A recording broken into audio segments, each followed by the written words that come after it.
Le numérique est utilisé quasiment à chaque étape de la quantification du risque de perte de biodiversité.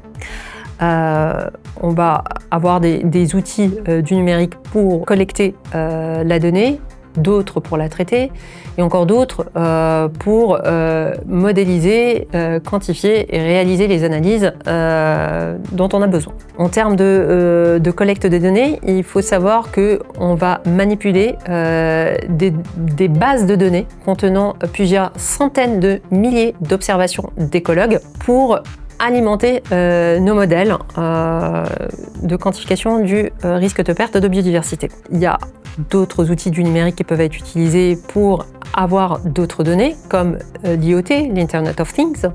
Donc on va utiliser des devices, des capteurs pour récupérer d'autres données de terrain pour mieux analyser ce qui se passe dans les différents écosystèmes. On va aussi utiliser l'imagerie satellite pour certains use cases.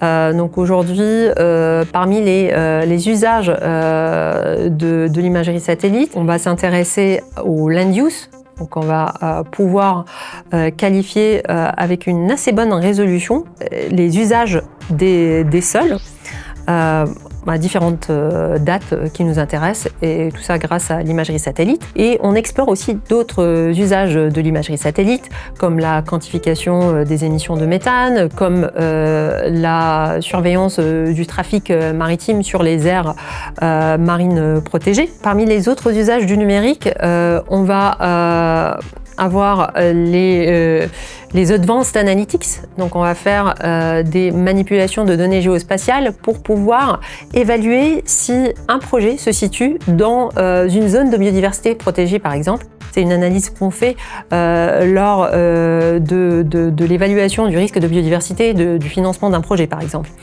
Et puis, on va tout simplement faire tourner nos modèles pour calculer et quantifier ce risque de perte de biodiversité.